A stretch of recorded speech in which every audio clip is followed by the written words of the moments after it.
please subscribe and don't forget to press the bell icon to get notified whenever we upload a new video. One important cue for the markets which we've been tracking on a monthly basis is the net equity inflow into mutual funds. Well, for the month of April, however, they've fallen 12% year on year and I think close to 5% on a month-on-month basis as well. Surabhi is highlighting this data for us and then we're going to have a discussion on it as well. But Surabhi? Yeah, actually, Ekta, it's about a 5%. That's the year-on-year drop. And the reason I'm looking at year-on-year as well is because it's the March to April phenomena. So anyway, March ends up being very, very bulky. So 12% is month-on-month? Month-on-month, there's a 12% drop. If you're taking a look at the net equity inflow number, that includes balance funds, pure equity funds, that will include even your ELSS and also the equity ETFs category. So that all put together is the amount of money you're getting into equity-oriented flows. So that's down both month on month and year on year, and that's something we have to sort of take on board. The next cue to watch out for is what's happening with redemptions. And there the picture is at least a bit of relief because over March, redemptions have fallen dramatically. There's almost a 55% drop. March was an exceptional year, obviously, because of LTCG, etc. But the thing is that if you compare it year on year, even then, redemptions are higher. So year on year, the redemption figure is 19,900 opposed to 14,000.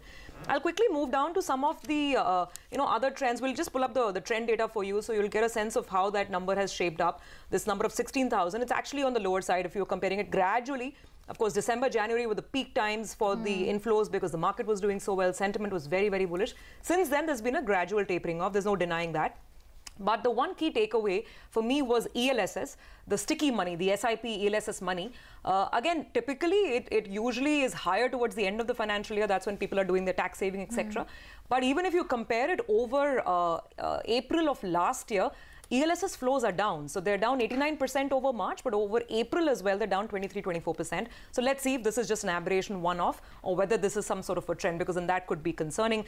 And finally, some more trends. There's money moving out of balance funds as well, because balance funds as a category, the net inflow is again lower, both on a month-on-month and on a year-on-year basis. So these are some of the takeaways that we've got. But we have a guest in the studio to discuss the markets and, of course, how investors are looking at mutual funds and the inflows, Ekta. Yes, absolutely. We have Sunil Subramaniam, the CEO of Sundaram Mutual Fund, who's joining in to discuss exactly this.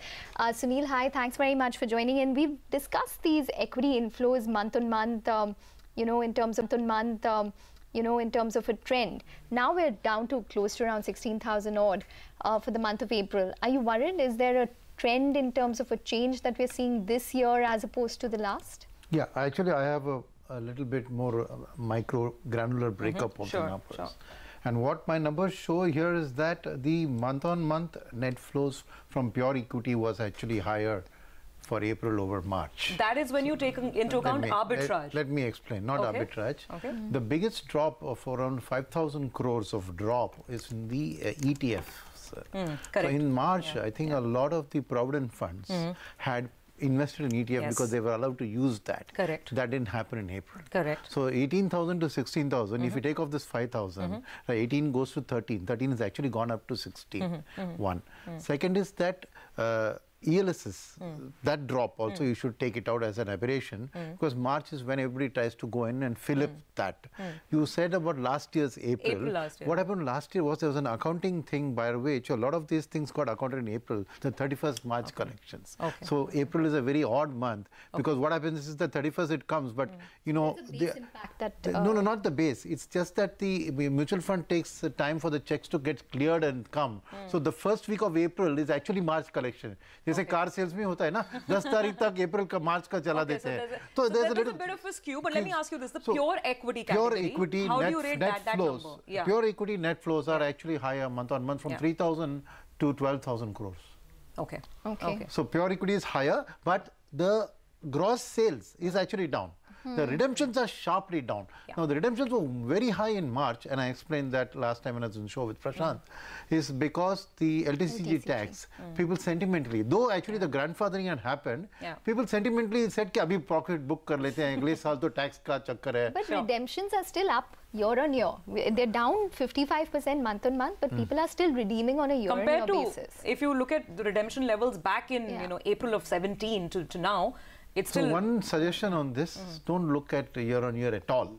For the simple reason that equity as a cult, was picking up comes up to this. So if we are not yet a mature enough industry on flows for us to go last year, this time, a lot of exceptional. If you track month on month and you see that, I think the levels of flows today are 25,000 crores. Right, is the gross sales in equity. Last month was 30,000 crores, gross sales. But let's then boil it down to a sustainable net inflow number, the number that went as high as 22,000. You total up all forms of equity investment. So, during the peak January, or we're talking 22,000 crores of net monthly inflow, which is today down to 16,000. So how do you see that major big number trending and shaping up? Okay, I think again contextually you got to look at it from the perspective that the 10 years prior to Modi government, right, put together got 86,000 crores of flows over 10 goddamn years. Okay. In 3 years, you got 4.5 lakh crores. So, you got used to this kind of a boom. So, what happens actually, this rate of growth will taper. Because initially what happened, a lot of people switched from gold into financials, within financials away from bank deposits to equities. So the huge move was from out of equity into equity. Now it's like people getting smarter, savvier, booking profit, moving around. So you can't expect that levels of growth to sustain. But what we're already getting, I think, is a fairly healthy. This month's was 25,000 crores of net flows in pure equity. Take away balanced. Take away ELSS, take away ETFs. Why ETFs are institutional money, right? And balanced is a separate category I'll try to tackle. Why balanced flows came down month on month was against the tax element, dividend distribution tax.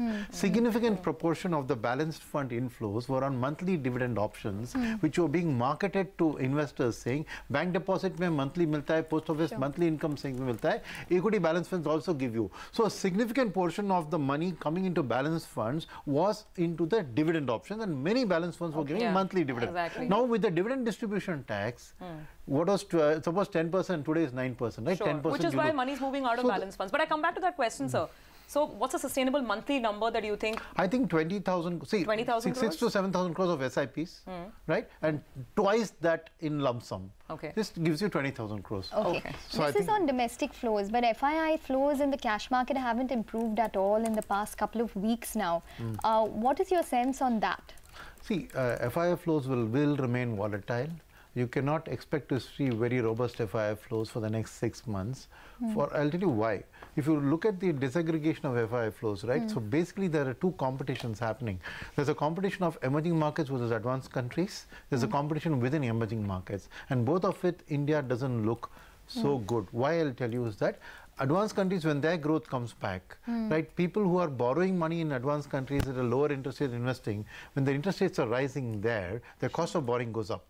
Second is there's a risk associated with investing in emerging markets, which is not there in the developed countries. So for him, even if he gets a 5-6% return in an advanced country, it's equal to 10-12% of a emerging country. So there'll be a shift of flows as world economies revives back into the advanced country. That's one. Second, as the advanced economies recover, right, the biggest thing is commodity demand. So commodity-oriented emerging markets, their valuations will be much more attractive because the future growth of commodity. So Brazil, Russia, South Africa. So you are going to see realignments. So FII flows will keep. And the third is the dollar devaluation. When it devalues, FIs lose money. Okay. Right, so now they're starting 70, they've already experienced some kind of. So I think FII flows will remain volatile. You will not be so. Domestic flows, I think, will remain robust.